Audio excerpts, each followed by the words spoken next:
Hello everyone. Good morning students.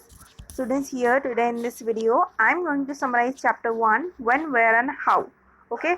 So this year we are going through the medieval history. हम इस साल medieval history के बारे में पढ़ने वाले हैं और lastly जैसे कि last year आपने ancient history के बारे में पढ़ा था वैसे ही हम पढ़ेंगे medieval. Okay. So this chapter is about when, where and how. मतलब medieval period कब शुरू हुआ, कहाँ से शुरू हुआ और कैसे हुआ, मतलब जो पर्टिकुलर डिफरेंट डेवलपमेंट्स देखे गए, ग्रोथ देखी गई, चेंजेस आए सोशल, पॉलिटिकल और इकोनॉमिकल, ठीक है, उनको लेकर किस तरीके से ग्रोथ हुई, डेवलपमेंट हुआ, ठीक है, तो उन चीज़ों को ध्यान में रखते हुए we have categorize Indian history into 3 parts. Miss historians has divided Indian history into 3 periods, ancient, medieval and the modern period. And इसका बेस क्या था? बेस था सोशल, पॉलिटिकल, इकोनॉमिक, हमारे जो रिलीजियस, हमारे जो आइडियाज़ थे, हमारे जो बिलीव्स थे, उनमें चेंजेस आए, ठीक है. तो उन चेंजेस को देखते हुए हमारी इंडियन हिस्ट्री को 3 पार्ट्स में डिवाइड किया गया, ancient, medieval and modern history, ठीक है. नेक्स्ट जो हमारा मेडाइवल पीरियड है, you know the actual duration of the period is not same everywhere, सब जगह सेम नहीं है. And you know the medieval period in the Europe lasted between the 600 to 1400 CE, ठीक है, 600 से 1400 CE तक चला. And the time period between the 700 to 1700 is described the medieval period in India, ठीक है. 700 से 1700 तक का जो टाइम पीरियड है वो हमारे इंडिया में medieval period माना जाता है, और यूरोप में क्या है 600 टू 1400, ठीक है. ये यूरोप में था, हमारे इंडिया का 700 से 1700 के बीच माना जाता है. एंड जो हमारा मेडाइवल पीरियड है इसको सब डिवाइड किया गया अर्ली मेडाइवल और लेट मेडाइवल पीरियड में. Okay, so major political and economical changes were seen, social changes were also seen during this period. And you know, especially the warriors do war at that time just because they all want to occupy most of the regions under them, ठीक है. मतलब वो ज़्यादा से ज़्यादा लड़ाई करते थे. क्यों करते थे? क्योंकि वो जितना ज़्यादा पावरफुल बनना चाहते थे वो वॉर के थ्रू कर सकते थे, क्योंकि जितना ज़्यादा रीजन उनके अंडर में होगा वो जितना ज़्यादा पावरफुल अपने आप को दिखा सकते हैं. And you know the people living in the north India they were called the Rajput, ठीक है. सेंट्रल और नॉर्थ इंडिया में रहने वाले जो राजा थे उनको राजपूत कहा जाता था. And specially belongs from the solar family and the lunar family, मतलब चंद्रवंश और सूर्यवंश से बिलोंग करते थे. ओके, उसके बाद हमारे इंडिया में कुछ और डिफरेंट डायनेस्टीज थी, लाइक सोलंकीज थे, प्रतिहारास थे, चौहान थे, परवार थे, ठीक है. ये डिफरेंट डायनेस्टीज हमारे इंडिया में रूल करती थी उस टाइम पर. आफ्टर दैट हमारे इंडिया में दिल्ली सल्तनत का इस्टेब्लिशमेंट हुआ, जिससे हमारे इंडिया में तुर्क और मुगल्स आए. उन्होंने हमारे इंडिया में बहुत ज़्यादा इम्पोर्टेंट पॉलिटिकल चेंजेस लाए थे in this period. And you know एक इम्पॉर्टेंट चीज़ थी, क्या थी? The royal practice of granting land to nobles in lieu tributes and the military help was significant political trend of the period. और इस process को, इस प्रैक्टिस को कहा जाता था फ्यूडलिज्म, ठीक है. ये एक प्रैक्टिस थी जिसमें कि क्या होता था, जमीन दान में दी जाती थी, ठीक है, नोबल्स को, जिससे कि वो मिलिट्री हेल्प लेते थे. आफ्टर दैट हमारे इंडिया में बहुत सारे कस्टम्स लोग फॉलो करते थे. हमारे इंडिया में स्पिरिचुअल चेंजेस आए, मेनली न्यू जो रिलीजन्स थे वो मर्ज हुए.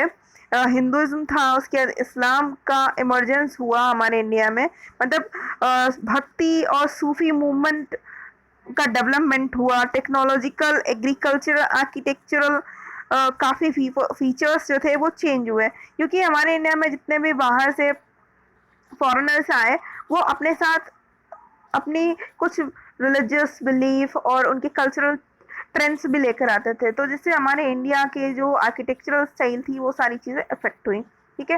नेक्स्ट की चेंजेस ओवर 1000 ईयर्स, मतलब इन 1000 ईयर्स में, मतलब 700 से 1700 ईयर्स तक. तो ये 1000 ईयर्स में हमारे इंडिया में क्या क्या चेंजेस आए, ठीक है. क्या क्या चेंजेस देखने को मिलते हैं। तो हमारे इंडिया में अगर हम ठीक से स्टडी करें हमारे पास्ट को, so we all have different types of sources to study about history। तो उसके लिए हमारे पास टू सोर्सेस हैं, आर्कियोलॉजिकल और literary sources. So let us see the archaeological sources. देखो आर्कियोलॉजिकल सोर्सेस को स्टडी करना क्या कहलाता है, आर्कियोलॉजी, ठीक है, ARCHAEOLOGY। अब मैं स्पेलिंग आपको ये इसलिए बता रही हूँ, most of students they do mistake to read correct spelling of it, ठीक है, तो आपको स्पेलिंग भी पता होनी चाहिए। नेक्स्ट इज जो हमारे आर्कियोलॉजिकल सोर्सेस हैं, they consist of material remains of human life, मतलब कि एंशियंट टाइम में ह्यूमंस की जो रिमेन्स हैं लाइक बोन्स और बहुत सारी चीज़ें like monuments, paintings, sculptures, inscriptions और कॉइन्स, इनको आर्कियोलॉजिकल सोर्सेस कहा जाता है, ठीक है, जिससे कि हम अपने पास्ट को स्टडी कर सकते हैं। First of all let's see about monuments and buildings. So monuments and buildings, इनमें हमारे palaces, temples, forts, mosques, tombs और क्लॉक टावर्स आते हैं, जो कि काफ़ी टाइम हमको रिकन्स्ट्रक्ट करते हैं हमारे पास्ट को अलग अलग तरीक़ों से। क्योंकि देखो पैलेसेस बनाने की प्रोसेस अलग थी, मतलब तरीका अलग था, टेम्पल्स अलग तरीके से बनते थे, फोर्ट्स अलग तरीके से बनते थे, मॉस्क, टॉम्स वगैरह, ठीक है, तो हर चीज़ को करने का तरीका अलग था। मीन्स हमारा जो आर्किटेक्चरल ट्रेंड था, जो हमारा कल्चरल इन्फ्लुएंस था, वो बहुत ज़्यादा देखने को मिलता है हमारी जो मॉन्यूमेंट्स और बिल्डिंग्स हैं, ठीक है। आप देखोगे कि मुग़ल टाइम पे जो टॉम्स बनी, जो क्या मॉस्क बनी, ठीक है, उनमें डिफरेंट फीचर्स आपको देखने को मिलते हैं, ठीक है। So they gives us information about the skill of workers, material use to construct in these monuments, मतलब इन मोनूमेंट्स को बनाने में कौन कौन सा मटेरियल यूज़ हुआ, ठीक है, और मोड ऑफ ट्रांसपोर्टेशन क्या यूज़ होता था। इसके अलावा कल्चरल और रिलीजियस बिलीव्स क्या थे उस पर्टिकुलर पीरियड में, जब जिस टाइम पर वो पर्टिकुलर मोनूमेंट बनाया गया, ठीक। उसके अलावा इंस्क्रिप्शंस मतलब क्या होता है, राइटिंग, एंड राइटिंग कैसी होती है, इनग्रेव। इनग्रेव का मतलब ये होता है कि किसी भी राइटिंग को, मतलब राइटिंग को किसी भी स्टोन पर, स्टोन टैबलेट पर, मेटल टैबलेट पर, पिलर्स पर, रॉक्स पर उकेरना, मतलब कि उस पर लिखकर उसकी खुदाई कर देना, परमानेंट कर देना उसको, ठीक है, वो इंस्क्रिप्शंस होते हैं।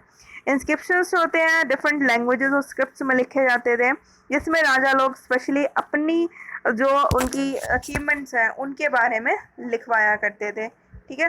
जैसे कि आप अगर ताजमहल अगर आपने विजिट किया है, देन आप you can see it very clearly on the wall of Taj in the Red Fort and different types of palaces walls, ठीक है, अलग अलग पैलेसेस की वॉल्स पर आप देख सकते हो, ठीक है।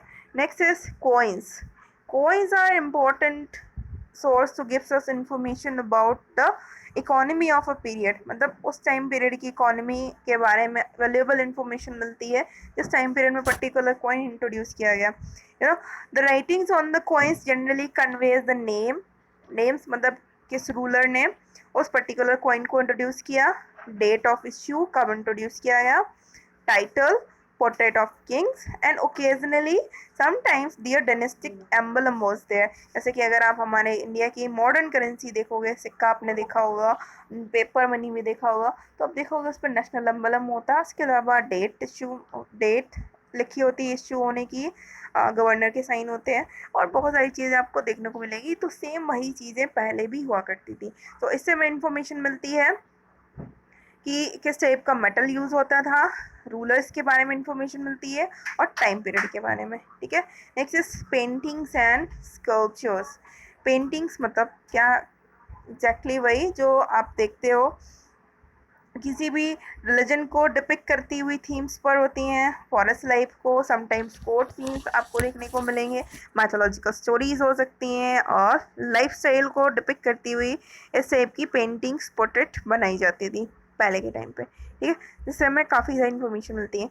उसके बाद ब्रॉन्ज स्कल्पचर्स, मतलब कि तांबे की मूर्तियाँ जैसे कि नटराज की जो मूर्ति है, डांसिंग शिवा है, जिनको नटराज और डांसिंग शिवा की ही मूर्ति है, ठीक है। उसके अलावा ब्रोंज और वुड और स्टोन यूज होता था डिफरेंट टाइप के फिगर्स बनाने के लिए, गॉड और गॉडेसेस के, समटाइम्स किंग्स और क्वींस के भी, ठीक है।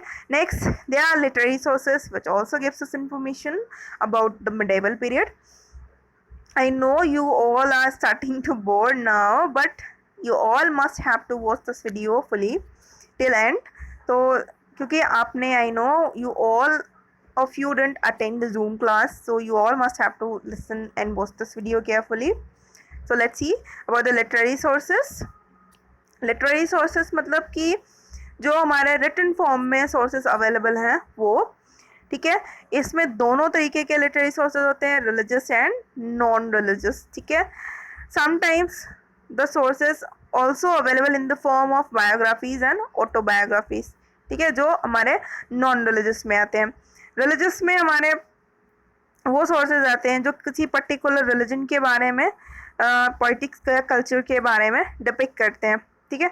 जैसे कि बहुत सारे जो हमारे धर्म से जुड़ी हुई चीज़ें, जैसे रामायण है, भगवद गीता है, महाभारत है, ये लिटरेरी सोर्सेज हैं, ठीक है, रिलीजियस सोर्सेज हैं। उसके अलावा इनको डिफरेंट लैंग्वेजेस में लिखा जाता था, पर्शियन, संस्कृत, अरेबिक और उर्दू में, ठीक है। रीजनल लैंग्वेजेस भी यूज़ की जाती थी, ठीक है। तो इससे हमें काफ़ी अच्छी इन्फॉर्मेशन मिलती है कि किस टाइम पीरियड में कौन सा मटेरियल यूज़ होता था राइट करने के लिए, ठीक है। सो मटेरियल कौन सा यूज़ होता था, पाम लीव्स यूज़ होती थी, bark of birch tree, animal skins also were use to write. Next, court chronicles. Court chronicles means a number of scholars having in any court, मतलब एक राजा के दरबार में जो डिफरेंट पोएट्स, ऑथर्स, सिंगर्स होते थे उनको कोर्ट क्रॉनिकल्स कहा था, जो राजा के बारे में उनकी प्रेज में राइटिंग्स करते थे, सिंग करते थे, ठीक है, उनको कोर्ट क्रॉनिकल्स कहा जाता था, ठीक है। सो अब्दुल कादिर जो कि बदौनी के कोर्ट में थे, जिन्होंने मुंतखाब उत तारीख लिखा था, जो कि एक क्रॉनिकल्स का एक सेक्शन था, ठीक है। उसके बाद फिरोज शाह तुगलक के रीजन में तारीख फिरोज शाही जो कि बरानी ने लिखा था, राज तरंगिनी जिसको कल्हड़ ने ऑथर्ड किया, लिखा था, where he gives great information about the rulers of Kashmir, ठीक। उसके बाद अबुल फजल ने अकबरनामा लिखा, ठीक है। आईने अकबरी जो कि अकबर के मोड ऑफ गवर्नेंस के बारे में एक अच्छी इंफॉर्मेशन प्रोवाइड कराती है। इब्न बतूता जो कि मोरक्को के निवासी थे, he travelled India and he wrote a travelogue called Rihla, उन्होंने एक ट्रैवलॉग राइट किया रिहला, जिसमें उन्होंने अपनी पूरे ट्रैवलिंग एक्सपीरियंस के बारे में लिखा, मतलब वो कहाँ गए, कहाँ वहाँ विजिट किया, क्या देखा, क्या क्या डिफरेंट चीज़ें थी, ठीक। नेक्स्ट, अलबरूनी जिन्होंने तारीख अल हिंद राइट किया, जो कि उन्होंने मोहम्मद गजनवी का कैंपेन जो था हमारे इंडिया में उसके बारे में लिखा। Next, autobiographies and biographies, like Prithviraj Chauhan के बारे में चंद बरदाई ने एक बायोग्राफी राइट की, पृथ्वीराज रासो, ठीक। Humayun Nama, it was written by Gulbadan Begum.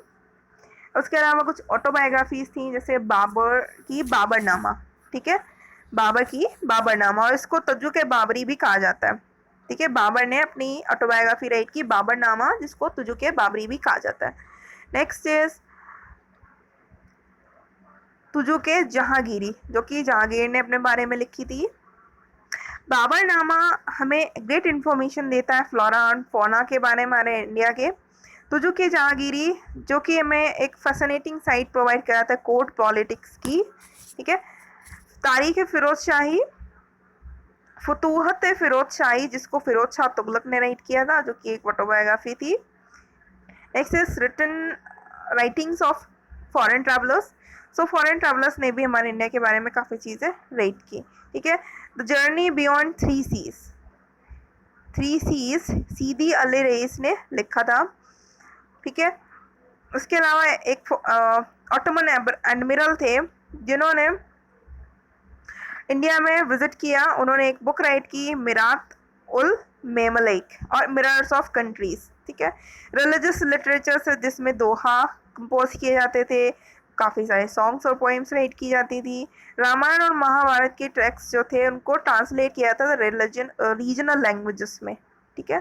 Calligraphy, calligraphy का मतलब ये होता है डेकोरेटिंग डेकोरेटिंग वे में राइटिंग करना, मीन्स अल्फ़ाबेट्स को डेकोरेटिवली आर्टिस्टिक मैनर में यूटिलाइज करना, ठीक है। बुक को डेकोरेट करने के लिए, बिल्डिंग्स को डेकोरेट करने के लिए, ठीक है, कैलीग्राफी यूज़ की जाती थी। एक तरीके की राइटिंग होती है, जैसे आप ये देख रहे हो, अगर किसी आप मोनूमेंट पर विजिट करोगे तो आप देखोगे कि कैलीग्राफी मिलेगी आपको, मतलब एक आर्टिस्टिक वे में काफ़ी सारी चीज़ें आपको लिखी हुई दिखाई पड़ेंगी मोनूमेंट्स पर, ठीक है।